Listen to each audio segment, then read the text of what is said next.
cantarle al Señor.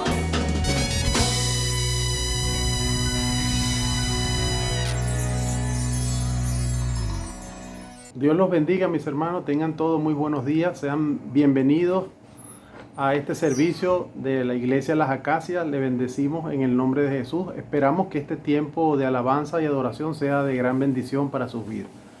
Vamos a darle inicio a este culto leyendo el Salmo 100, versículos del 1 al 5.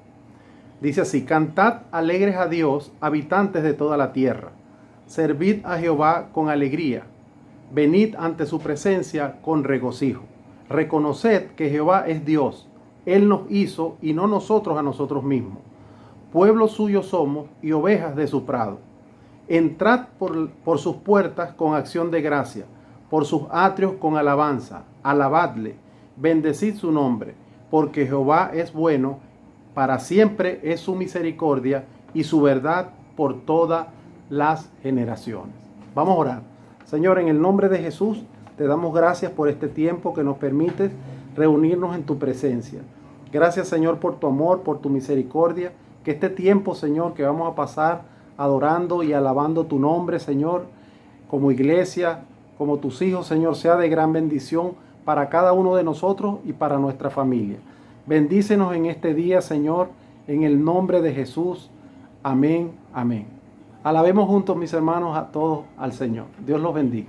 Grande es Jehová y digno de ser alabado por nosotros tus hijos, Señor. Al único digno de gloria, digno de honra, digno de nuestra alabanza, Jesús. Aleluya.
Jesús.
digno es el Cordero de Dios.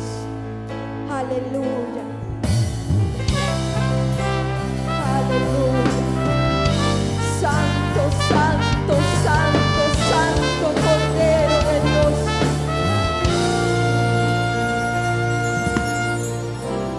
Digno es el Cordero Santo, santo, santo es Él. Levantamos nuestra alabanza al que en el trono está. Digno es el Cordero Santo, santo, santo es Él. Levantamos nuestra alabanza al que en el trono está.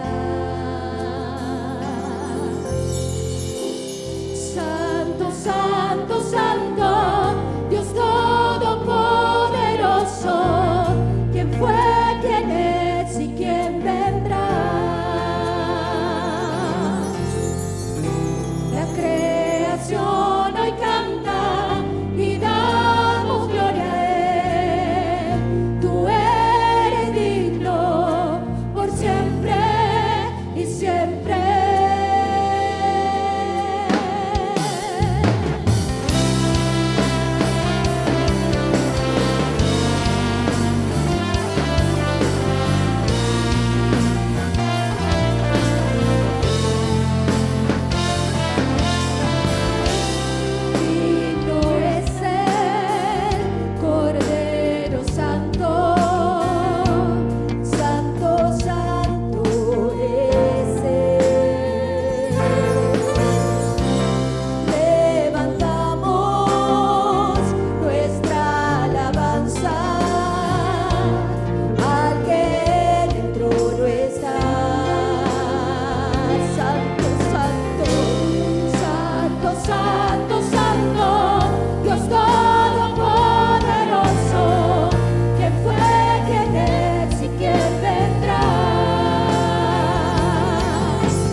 Hemos venido de este tiempo de adoración, haciendo culto al Señor en vastas partes del mundo y en Venezuela, en Caracas.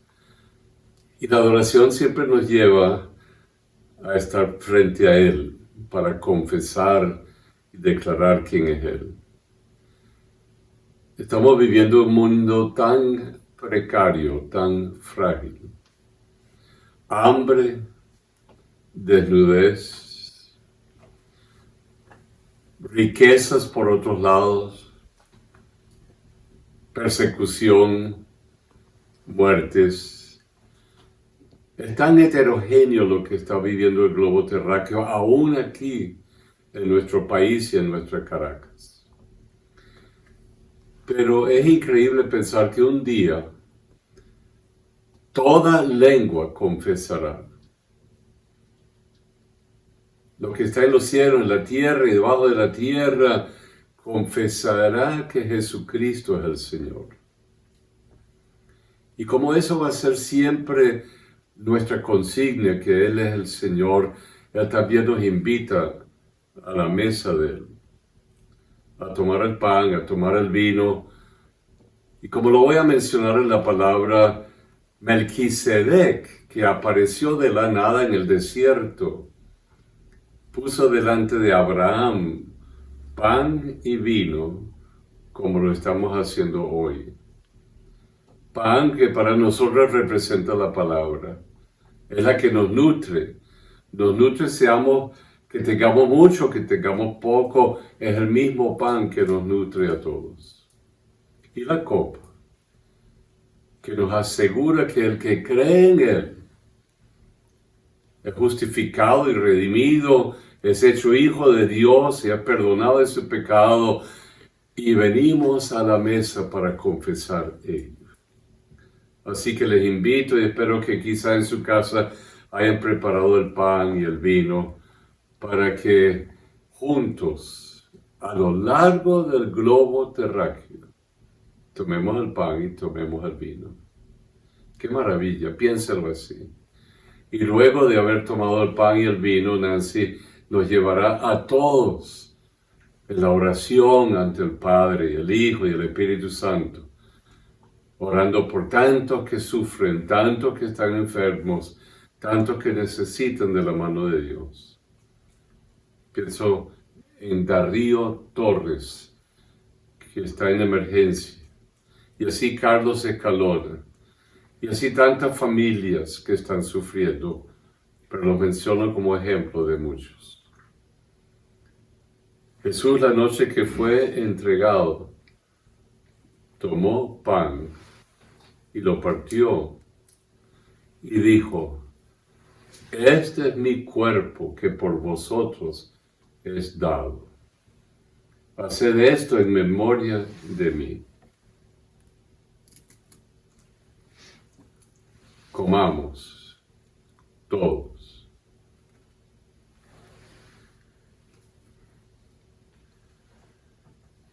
Tú eres el pan de vida. No solo de pan vivirá el hombre, sino de toda palabra que sale de la boca de Dios. Te alabamos, Señor. Te adoramos. Tomó también la copa después de haber cenado, diciendo: esta copa es el nuevo pacto hecho en mi sangre. Haced esto todas las veces que la bebiereis, en memoria de mí. Oh amor de Dios, que dejó la majestad y asumió este cuerpo y sufrió las embestidas de la maldad, del rechazo, sufrió como todos los demás, vivió nuestras debilidades. También venció y subió victorioso de entre los muertos. Señor, te damos gracias por estos símbolos, que el día de hoy son símbolos, pero que un día fueron una realidad maravillosa, grande, suprema, porque tu cuerpo fue quebrado. Sufriste el dolor del ser humano y por eso nos entiendes el día de hoy, que en el mundo entero hay tanto sufrimiento y tanto dolor, y te sentimos cerca, porque tú pagaste un precio y también derramaste tu sangre, que es la vida, porque un cuerpo sin sangre no tiene vida. Y tú diste esos dos símbolos maravillosos para que nadie se le olvide que la verdadera vida fue derramada por nosotros. Gracias, Señor, porque ese pan del Espíritu es lo que nos mantiene, nos sostiene. Ese pan es el que necesitamos dar a otros, porque sin ese pan, sin ese vino, perecemos. Porque ¿qué hará el hombre si tuviera todas las riquezas del mundo y no tiene salud para disfrutar eso? O que tiene muchas cosas y no tiene paz. Porque la paz que sobrepasa todo conocimiento humano es la tuya, Señor. Por eso estamos agradecidos, nos gloriamos en eso. Nos llenamos en nuestro corazón, en nuestro espíritu, porque no obstante lo que vivimos, Señor, tú nos llenas, tú nos das esperanza y tú nos preparas para esta pequeña prueba en la tierra, este desierto, para luego, Señor, ir al paraíso donde estamos contigo, porque ya empezamos a estar en la comunión del Espíritu. Y luego completaremos, Señor, todas esas promesas y maravillas que tú nos hablaste en tu palabra. Gracias por ese enorme privilegio que tenemos, Señor, de ser gente de la palabra, gente de fe, gente de victoria, gente de nuevas vestiduras. Porque no obstante las que tengamos, tú, Señor, has hecho, no solamente por misericordia, sino por todo el amor que tú nos tienes anticipadamente y nos diste esas nuevas vestiduras. Gracias, Señor. Somos parte de tu cuerpo. Somos parte unos de los otros donde quiera que estén, en cualquier país del mundo. Somos parte. Y nos sentimos, Señor, comprometidos a llevar el mensaje de tu paz, de tu victoria, de tu verdad, de tu sanidad eterna y de una vida que es después de esta vida. Que para nosotros no hay muerte eterna, que hay vida eterna en Cristo Jesús, Señor nuestro. Amén.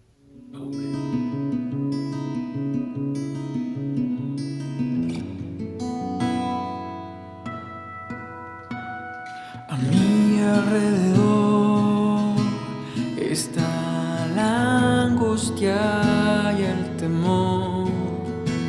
Las paredes de mis sueños se han derrumbado ante mis pies y en los escombros solo queda tristeza y entre mis brazos solo están las cenizas. Pregunto, ¿dónde estarás tú? ¿Dónde quedaron los planes de bien que eran para mí?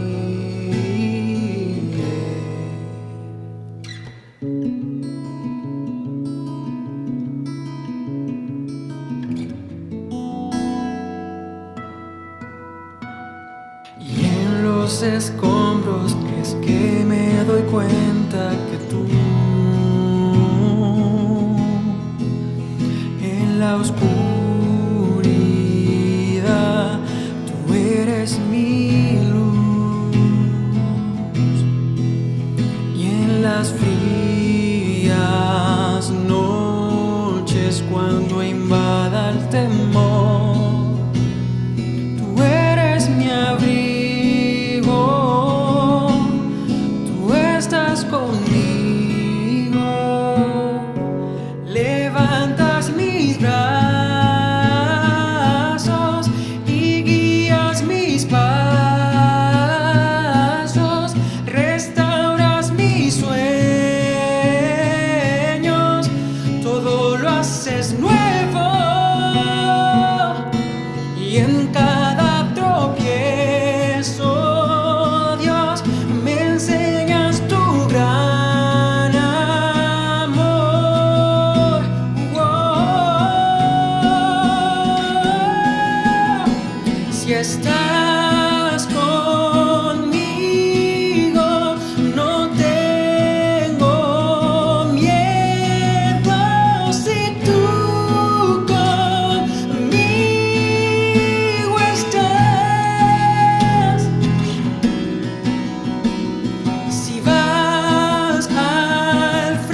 Buenos días, Dios te bendiga.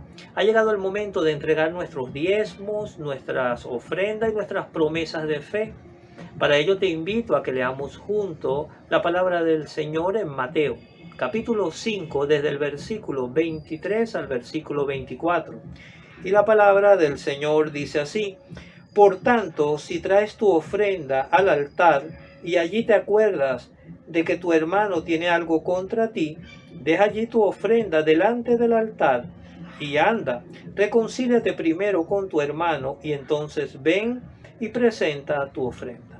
Sí, Padre, hoy venimos todos delante de ti, Señor, entendiendo que más que eso, Padre, tú quieres que prevalezca el amor, que prevalezca la paz tuya sobre cada uno de nosotros, Señor. Hoy venimos con un corazón limpio delante de ti a entregarte, Señor, lo que a ti te pertenece, Padre. Yo te pido que en este momento tú recibas con un olor fragante cada ofrenda, cada diezmo, cada promesa de fe que se presenta delante de ti, Señor, para que ésta sea multiplicada para la expansión de tu reino, Señor. Gracias, Padre, porque tú hoy una vez más nos recuerdas, Señor, que el amor entre nosotros es ese amor que tú nos has enseñado, que ese amor debe prevalecer, Padre. Y más que eso, hoy también queremos diezmar parte de nuestro tiempo, Señor. Queremos comprometernos cada uno de nosotros a seguir orando, Señor, a seguir trabajando para la expansión de tu reino. Recibe cada detalle que te presentamos delante de ti, Señor, porque queremos hacerlo para darte a ti todo honor y toda gloria. Hemos orado en el nombre de Jesús. Dios los bendiga.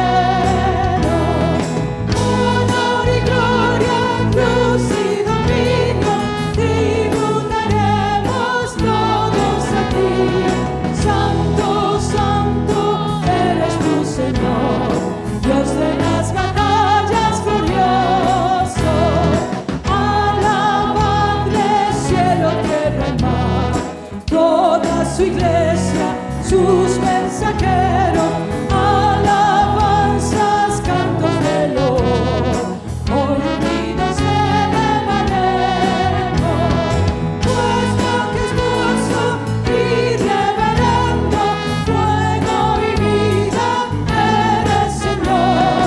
Santo, santo eres tu Señor, Dios de las batallas glorioso.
Bueno, ahora vengamos a la palabra.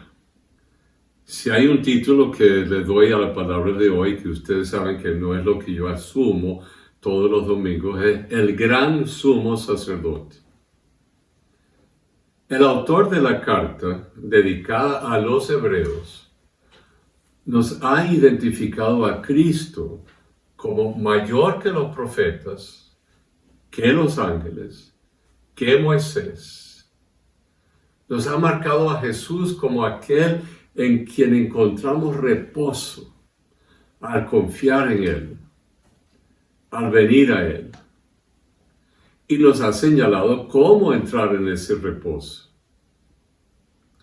Bueno, hoy nos encontramos con el cierre del capítulo 4, versículos 14 al 16. Lo repetimos y lo hablamos el domingo pasado, pero ahí nos sorprende el autor con la enseñanza, declarando que Jesús el Cristo, o sea, el Mesías, es el gran sumo sacerdote.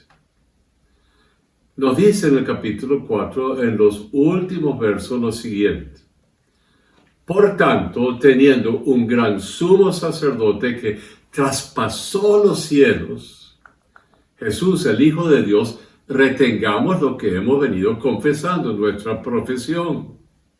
No la perdamos. No tenemos un sumo sacerdote que no pueda compadecerse de nuestras debilidades, sino que fue tentado en todo, según nuestra semejanza, pero sin pecado. Acerquémonos pues confiadamente al trono de la gracia para alcanzar misericordia y hallar gracia para el oportuno socorro. Luego de 4 capítulos que afirman la identidad y la majestad de Jesús, el autor nos lleva a esa declaración: este es el gran sumo sacerdote. Este sumo sacerdote no entró en el lugar santísimo del templo ni del tabernáculo hecho de manos, como todos los sumos sacerdotes anteriores, comenzando con Aarón de la tribu de Leví. Este es el gran sumo sacerdote que traspasó los cielos después de resucitar y entró en el lugar santísimo con su sacrificio, siendo él el mismo sacrificio, el Cordero de Dios. Era de otro orden, no era del orden de Leví, no era sino nombrado por Jehová, era del orden de Melquisedec. Y de eso vamos a hablar ahora en unos minutos. Este sumo sacerdote traspasó los cielos, o sea, era Dios, hombre. Y a la vez fue tentado y se compadeció de nuestras debilidades antes de morir en la cruz y antes de resucitar. Este no pecó. Pero nos podemos acercar con confianza a su trono de gracia, donde alcanzamos misericordia y gracia en el momento del oportuno socorro. Bueno, vengamos ahora al capítulo 5, verso por verso. Fíjense en cada frase, porque cada frase nos ayuda a entender y a conocer a Jesús, el Mesías, el Cristo. A comprender que sin Él, ni usted ni yo estaríamos hoy en un culto, haciéndole culto a Él, el Señor. Porque todo sumo, el verso dice, todo sumo sacerdote es escogido de entre los hombres y constituido a favor de los hombres ante Dios para que presente sacrificios y ofrendas por los pecados. Bueno, el autor nos toma de la mano para presentarnos a Jesucristo como quien cumple de manera única el principio básico de su haber sido escogido, y el reconocimiento también de los líderes espirituales hoy día. Fíjense lo que dice: los líderes espirituales no son nombrados por un grupo de personas, una votación, el gusto de la familia o de alguno que ejerza poder o según el interés propio, no. El sumo sacerdote es escogido por Dios de entre los hombres y es constituido para atender a los hombres y representarlos ante Dios, ofreciendo los sacrificios y las ofrendas por los pecados. Ahora voy a saltar al versículo 3. Por causa de la cual el sumo sacerdote del orden de Aarón debe ofrecer por los pecados el sacrificio, tanto por sí mismo primero, como también por el pueblo. Habría de presentar sus ofrendas primeramente y luego las ofrendas y los sacrificios del pueblo. Porque todos necesitaban del favor de Dios y el perdón de los pecados, empezando con el sumo sacerdote. Entendiendo eso, esa acción de Aarón y del sumo sacerdote, dice, para que se muestre paciente con los ignorantes y extraviados, puesto que él también está rodeado de debilidad. Este sumo sacerdote entraba con su ofrenda, pero era uno que tenía que ser compasivo, mostrándose paciente con la gente ignorante y extraviados, puesto que él también está rodeado de debilidad. Como ser humano conoce la debilidad humana. Quizás haya sido débil, quizás se haya extraviado, quizás haya sido él mismo ignorante o pretendía serlo. Paciente porque era comprensivo sin ser débil. Era claro sin confundir a los demás. Decía la verdad sin ofender. No era severo como para alejar al pecador, sino moderado, pero sin ser suave. Tenía que sobrellevar las situaciones humanas y también tenía que hablar con precisión. Se imagina el sumo sacerdote que representaba a todo el pueblo hebreo, que había escuchado toda la problemática humana y que ofrecía el sacrificio por cada uno de ellos. Y tenía que ser paciente. Usted sabe, uno oye un cuento y un relato y una situación y al momento dice, no más, no puedo más. Pero el sumo sacerdote tenía que ser paciente. Ahora, ¿quién es una persona ignorante? En aquel tiempo y hoy día, bueno, hay varias clases de ignorancias. Pueden ser aquellos que pecan sin saber que están pecando o porque no lo sabían discernir. Ignorantes porque en este caso eran nuevos cristianos. Ignorantes porque no habían tenido la oportunidad de aprender ni de ser discipulados.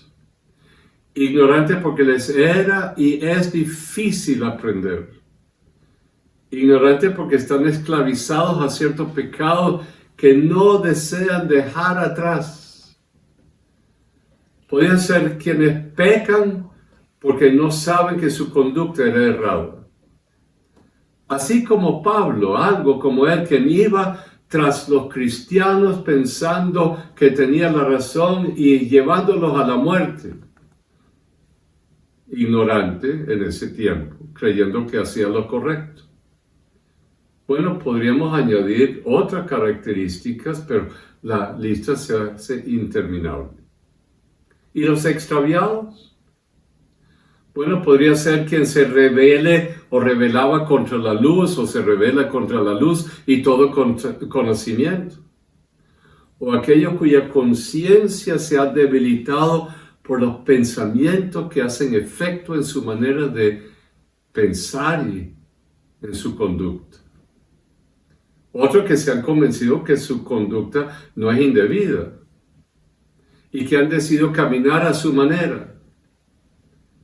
Otros que han sido engañados por las mentiras de Satanás. O han sido parte de una secta o de una religión falsa. O han sido seducidos por un maestro falso, quizás su padre, un amigo que les ha llevado a un error. Algunos ya creen que lo saben todo. Algunos que han recaído en la vida pasada y no desean salir de allí. Algunos que sencillamente están jugando a espirituales o religiosos, pero están viviendo la vida a su manera. Todos hemos sufrido alguna clase de caída. Y por eso es que todos aprendemos a ser compasivos sin ser condescendientes. El Señor nos llama Él mismo con paciencia, con compasión. Algunas veces nos pone en situaciones que nos prueban, y es parte de su acción de amor para que sopesemos la vida y tomemos decisiones como para volver a la luz y a la verdad. Por esta razón, el sumo sacerdote tenía que ser paciente sin ser permisivo, sin castigar severamente, sabiendo cómo llevar a la persona al arrepentimiento y no a la destrucción personal o a la vergüenza. El sumo sacerdote también conocía al ser humano porque él mismo era débil y ofrecía de primero su sacrificio y su ofrenda. Versículo 4. Otro principio. Nadie toma para sí esta honra. Nadie se nombra a sí mismo, sino que es un llamado por Dios, como lo fue Aarón. Este principio es fundamental en el mundo espiritual. Nadie se nombra a sí mismo a un liderazgo espiritual. Yo soy pastor. Yo soy aquello. Nadie se constituye a sí mismo como un ministro de Dios. Es Dios quien nos constituye y respalda al ministro, al líder espiritual. En esta ocasión, claro, nos estamos refiriendo al sumo sacerdote, quien luego es reconocido por la congregación. Porque si el llamado es de Dios, la gente lo va a reconocer. Si Dios nos ha constituido en un liderazgo, los demás dirán, este es un acto de Dios. El ministerio, el sacerdocio, no es una carrera profesional. Es una vocación. Es quien ha respondido al llamado del Espíritu y ha sido confirmado por la congregación de los fieles. Lo que se está explicando, lo que escribía el autor era perfectamente comprensible para el pueblo judío. Era la tradición y lo enseñado desde el tiempo de Aarón. Hasta este momento, los lectores judíos de esta carta a los hebreos podían entender perfectamente al autor, porque era parte de su tradición, su vida espiritual, del reconocimiento de su liderazgo. Pero a partir del versículo 5 comienza una nueva e inesperada enseñanza, una comprensión nueva que les abriría la visión igual que al cristiano gentil, al judío cristiano, quien estaba comenzando en una nueva dimensión de su conocimiento de su Salvador, el gran sumo sacerdote. A causa de esta enseñanza, el judío cristiano y el cristiano gentil comenzaría a conocer y a leer el Antiguo Testamento como jamás lo había conocido antes. Ahora aparece Cristo en todas partes del Antiguo Testamento. Algunas veces se le presentaría una visión asombrosa de lo que le decía el Antiguo Testamento. Ahora vería y leería la presencia de Cristo apareciendo en algo como lo que se conoce como una teofanía, una aparición increíble en momentos especiales como lo fue el ángel con Jacob. ¿Se acuerdan de la pelea de Jacob con el ángel? No te dejaré si no me bendices. Bueno, a lo largo del Antiguo Testamento hubo esas apariciones. ¿Se acuerdan de lo que le acercaron a Sara y le pidieron comida? Y después desaparecieron. El lector llegaría a entender que mucha de la historia judaica era un prototipo, una sombra de lo que se cumpliría en el Nuevo Testamento. Así que vengamos al versículo 5. Por eso, tampoco Cristo se glorificó a sí mismo, haciéndose él mismo el gran sumo sacerdote.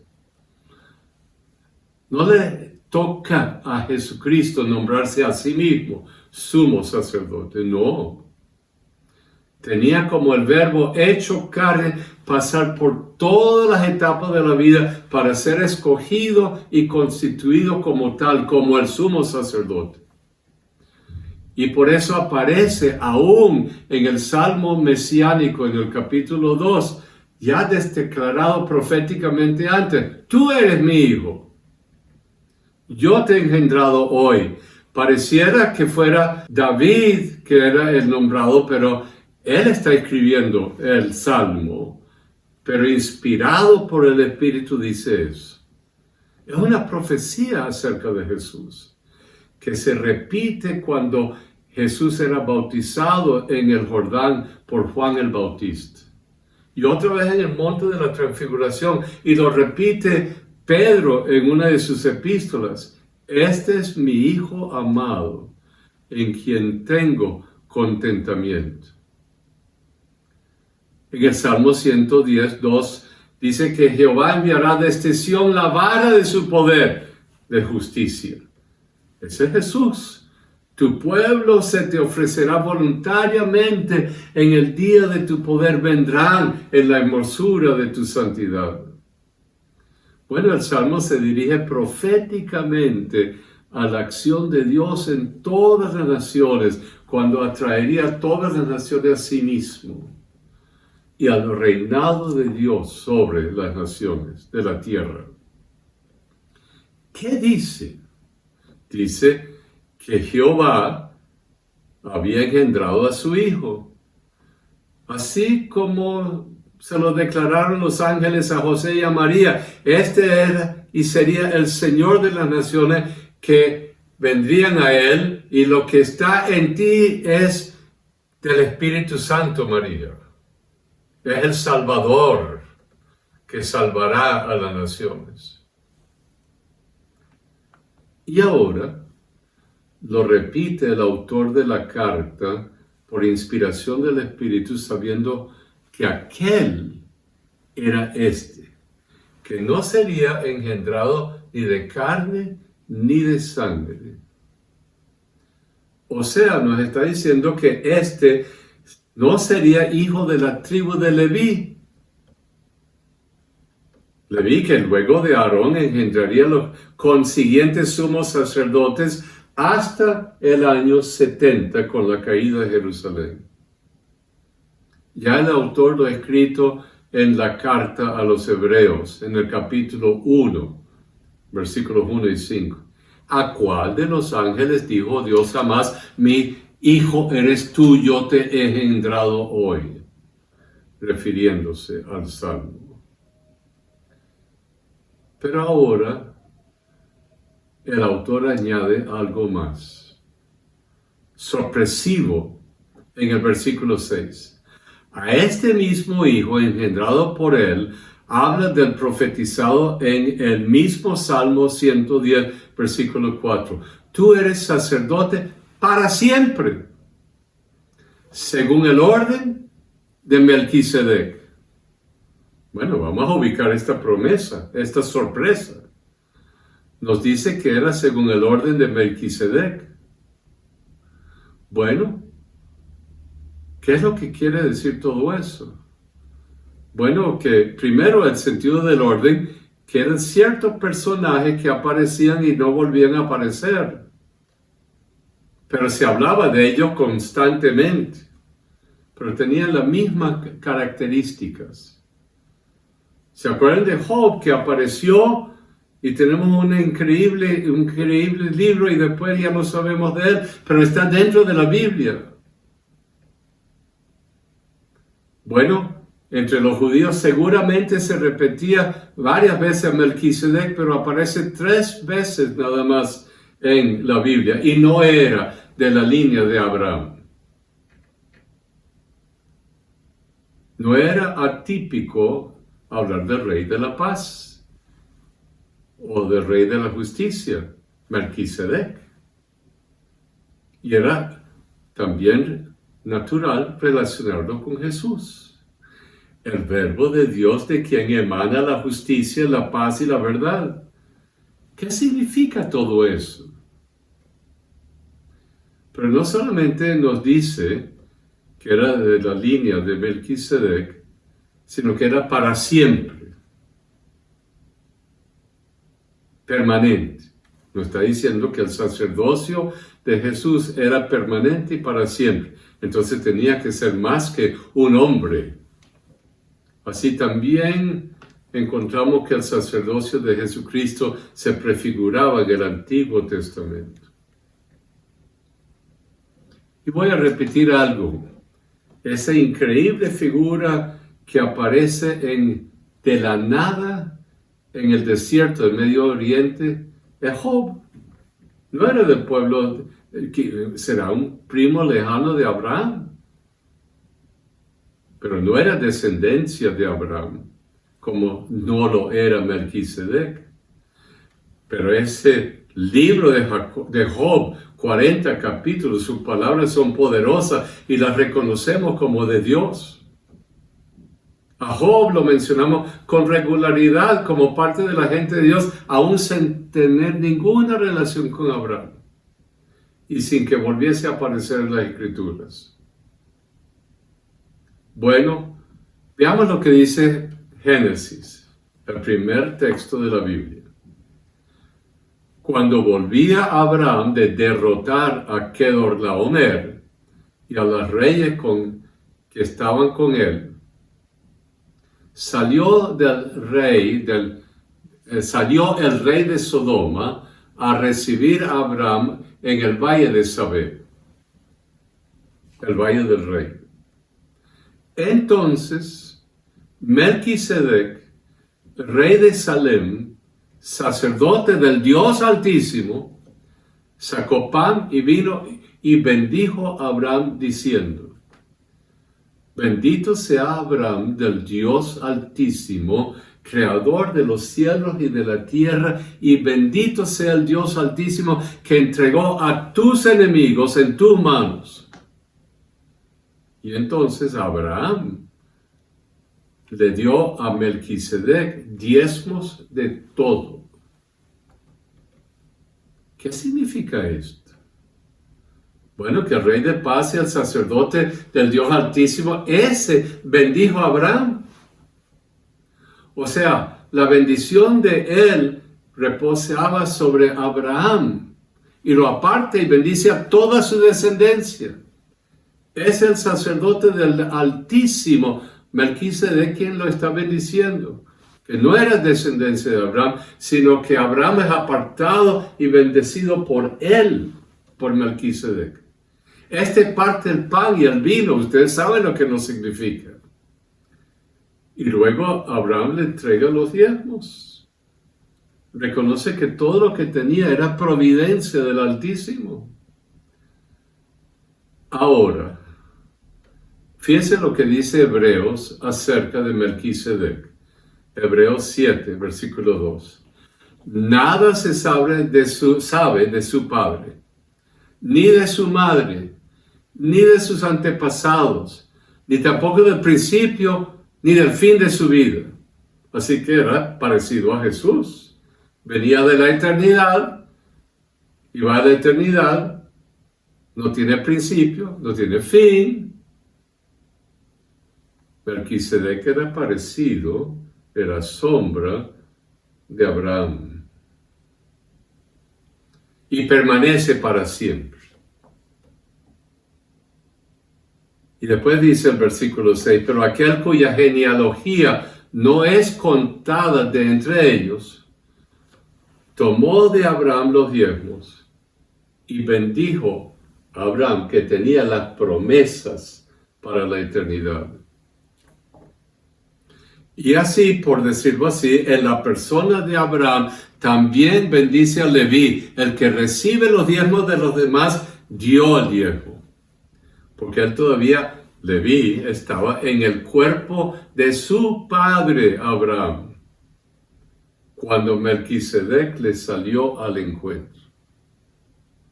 Bueno, estamos estableciendo, ¿verdad?, la naturaleza del sumo sacerdocio de Cristo. Había sido engendrado por Dios, sin principio ni fin, era del orden de Melquisedec, Y ahora el autor nos trae de nuevo a la humanidad del sumo sacerdote antes de ser reconocido como el sumo sacerdote, pero sin el cual no podríamos entrar confiadamente al trono de la gracia de Dios. Así que volvemos al versículo 7 al capítulo 5.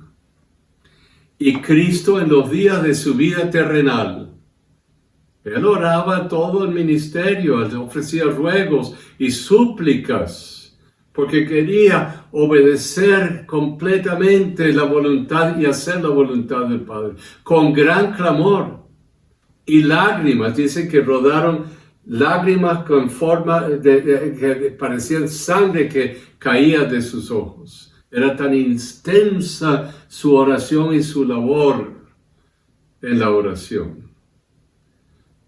Oraba al que lo podría librar de la muerte. Y fue oído a causa de su temor reverente. Hasta los ángeles vinieron a socorrerle y fortalecerle. Porque quería hacer la voluntad, quería obedecer. Leer ese versículo nos enfrenta con un ser humano quien vive a solas el momento más hondo y profundo de la vida. El momento en que la muerte nos acecha y nos enfrenta a la eternidad que es inminente.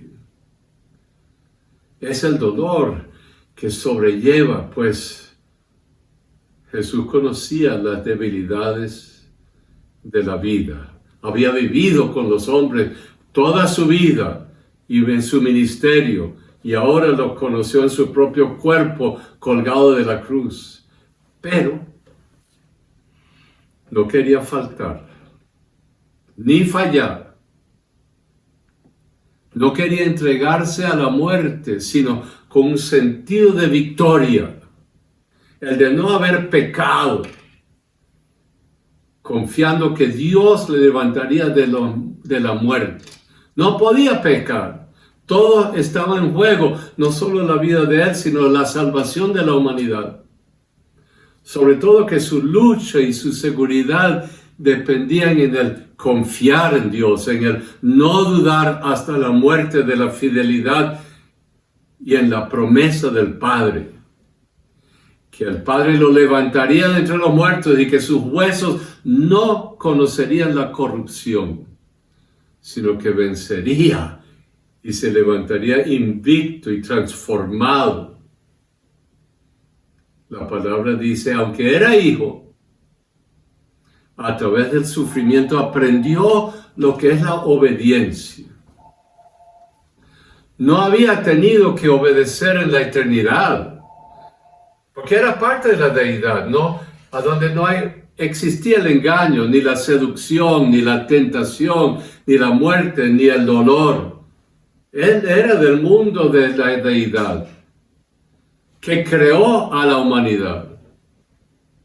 Era del mundo de donde había sido echado Lucifer con sus huestes angelicales, demoníacas, que ahora invadían toda la creación para marcarla y buscar dominarla. Pero ahora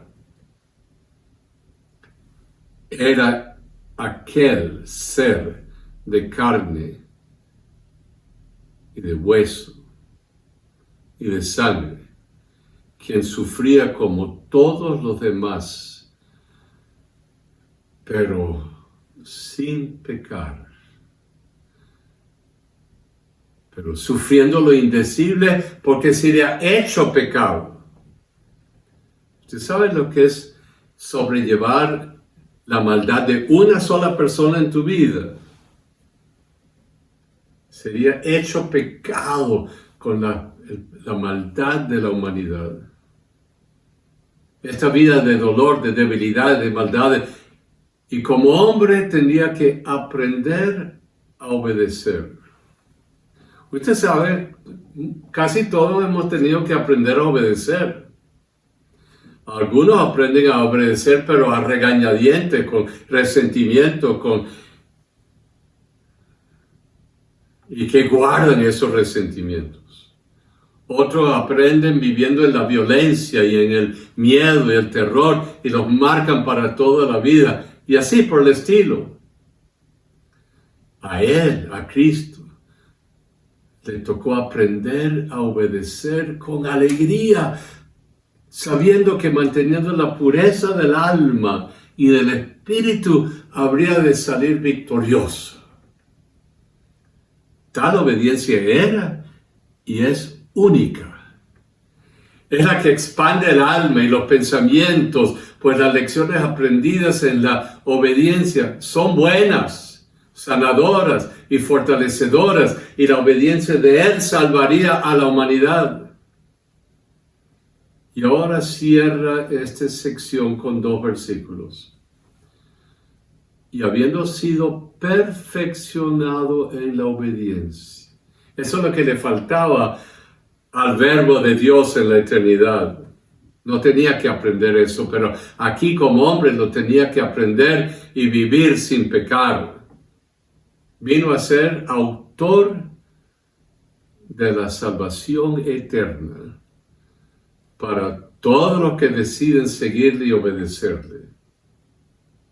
Y fue declarado por Dios, habiendo vencido la muerte, sumo sacerdote, según el orden de Melquisedec. Es solo así que sucede el perfeccionamiento de Jesús. Por medio de la obediencia, ofreciéndonos al sumo sacerdote quien intercede por nosotros de día y noche con su sangre y cuerpo vivo.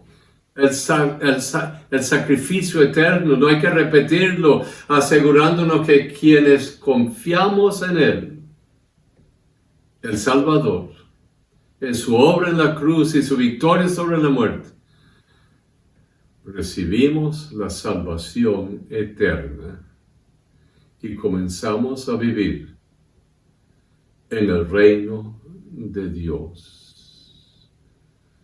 Por eso Jesús lo dijo de una forma tan sencilla: yo soy la resurrección y la vida. El que cree en mí, aunque esté muerto, vivirá, y el que cree en mí no morirá eternamente. Más sencillo lo dijo: el que cree en mí tiene vida eterna. Yo le pregunto a usted, ¿usted le ha confiado de verdad su vida a Él? Si lo ha hecho, usted es un hijo de Dios, perdonado de su pecado. No tiene que ser laxo, ni ignorante, ni desviarse del camino. Sígale a Él, obedézcale a Él, crezca en Él, y deje que el Espíritu de Dios le moldee, le enseñe, le dé palabra de vida y vaya forjando la imagen y la vida de Cristo en la vida suya. Porque Él es la verdad y la vida. Él es el camino. Te invito a que tú, todos, una vez más, le confesemos a Él, que Él sea la profesión nuestra. Oren conmigo. Padre, gracias por tu Hijo amado. Hoy día lo entiendo mejor que nunca. No es el sumo sacerdote de una religión, es el sumo sacerdote quien está en la presencia tuya intercediendo por nosotros. No hay que volver a ofrecer nada. Tú eres la ofrenda. Gracias, Señor. En ti tengo vida eterna, en ti tengo perdón de pecado, en ti soy justificado por medio de la fe. Por medio de ti tengo paz, porque tú eres el Rey de la paz y de la justicia. Tú eres el Señor de la creación.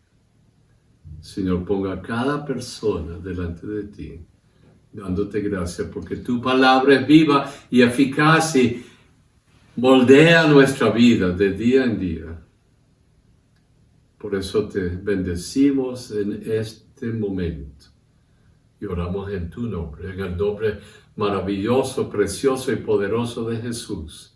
el Hijo de Dios, el Padre, y por el Espíritu Santo, que nos ha llamado a ser tuyos y a confesarte. Amén. Jerusalén, qué bonita eres, calles de oro, mar de cristal. Oh Jerusalén, qué bonita eres, calles de oro, mar de cristal. Por esas calles yo voy a caminar, calles de oro, mar de cristal. Por esas calles yo voy a caminar, calles de oro, mar de cristal.